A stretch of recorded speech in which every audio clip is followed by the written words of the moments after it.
Pintori Azonu gengbeto Mato yami bonu majairo betonu. Et quand je prends par exemple cette graine, elle est utilisée pour faciliter la digestion. Pour faciliter la digestion. Ça veut dire que ça combat la constipation. Voilà. On peut en faire une simple infusion. On peut essayer de piler un peu, mettre de l'eau chaude dessus. Attendre que se refroidisse et puis on peut boire. Après, on peut boire, comme disons boire ici, au plus un verre bambou. En une prise quoi. En une prise au plus. Un verre bambou. Un verre bambou. Et ça doit être une eau odorante. Forcément. Parce que vous avez dit que c'est une graine qui a une bonne odeur. Ça dégage une odeur, pas repoussante, mais une odeur quand même. Une bonne odeur. Une bonne odeur. Les graines combattent aussi les migraines.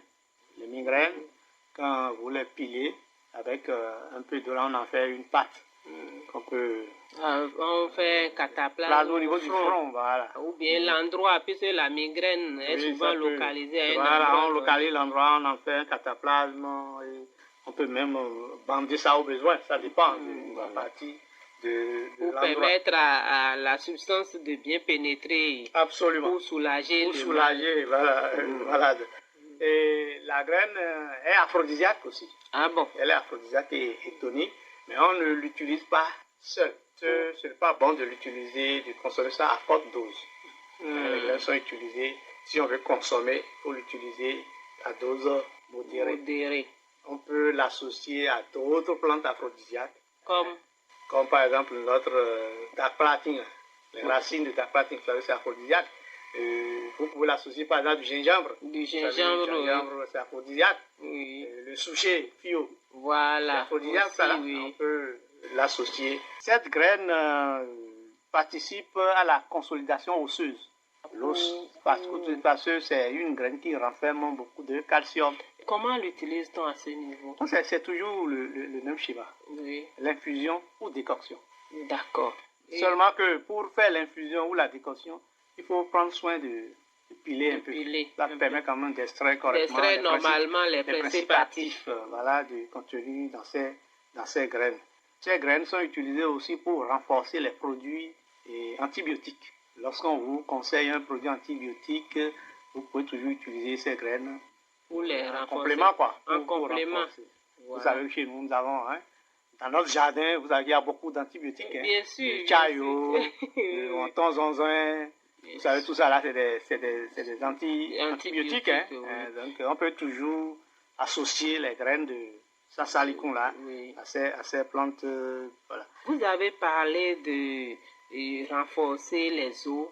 Oui, la consolidation osseuse. Oui. Est-ce que ça a des liens avec le calcium ou bien... C'est ce qu'il y avait dit. C'est le calcium. C'est-à-dire que c'est à cause de sa teneur en calcium que la graine là est recommandée pour la consolidation osseuse. Bien sûr.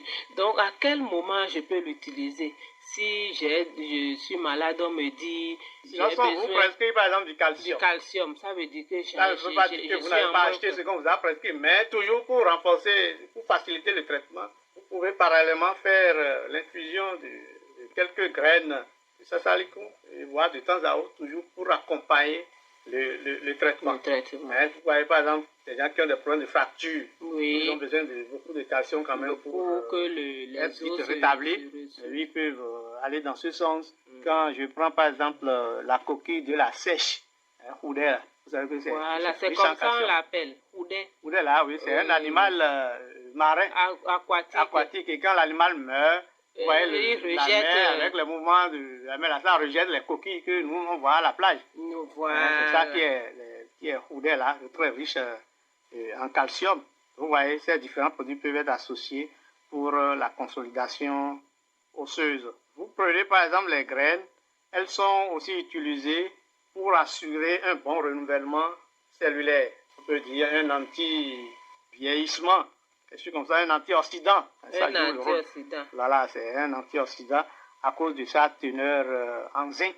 D'accord. Et ça, c'est toujours à prendre en infusion? Oui, en infusion ou en décoction ou en association avec d'autres produits pour la même cause. Vous prenez les graines, elles sont associées, par exemple, il y a une boule rouge là, qu'on appelle l'enfant soupapé. Oui, rouge, oui. C'est un peu rose, couleur rose. Là, on peut trouver ça chez les vendeuses, elles en ont suffisamment. Oui. On prend les graines de sasalicum, il y a un peu du sopapé là, associé au pédier de coum. Voilà. Les 3 éléments, par exemple, sont pilés, on en fait une pâte qu'on utilise en cataplasme sur les abcès.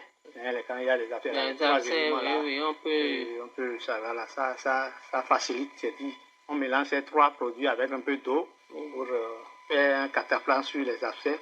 Ça soulage le malade par rapport à ces abcès. Donc, vous voyez que ce n'est pas une plante à négliger. Parce que rien qu'avec ces graines, elles sont très utilisées dans le domaine médical. Elles jouent même un rôle anti-inflammatoire aussi, antidouleur. Antidouleur, oui. Antidouleur. Elles soulagent aussi les affections respiratoires. Ces graines, par exemple, peuvent être utilisées en infusion avec la poudre de cachédra. Oui. Lorsqu'il quelqu'un a un problème de toux, les bronchites, on peut être utilisé pour soulager celui qui a des difficultés respiratoires. Sur le plan spirituel, les graines sont aussi utilisées comme porte-chance. Comment l'utilise-t-on? On porte sur soi. Croquer ça ou bien on porte ça sur soi. Même dans certains pays, lors des bénédictions nuptiales, les gens utilisent ça. D'accord. Lors des sorties d'enfants, les gens utilisent ça. Spirituellement, ça accompagne quand même le nouveau marié pour les lendemains meilleurs. Donc, c'est des porte-chance, un peu comme l'ail et autres, et même le coup de girofle, tout ça là. C'est du même genre. C'est des porte-chance que parfois on peut utiliser. On peut avoir ça sur soi ou dans son véhicule. Et puis voilà.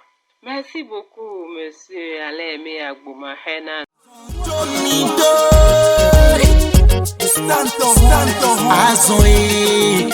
Azonu gengbeto, mato yami bonu majairo betonu kon.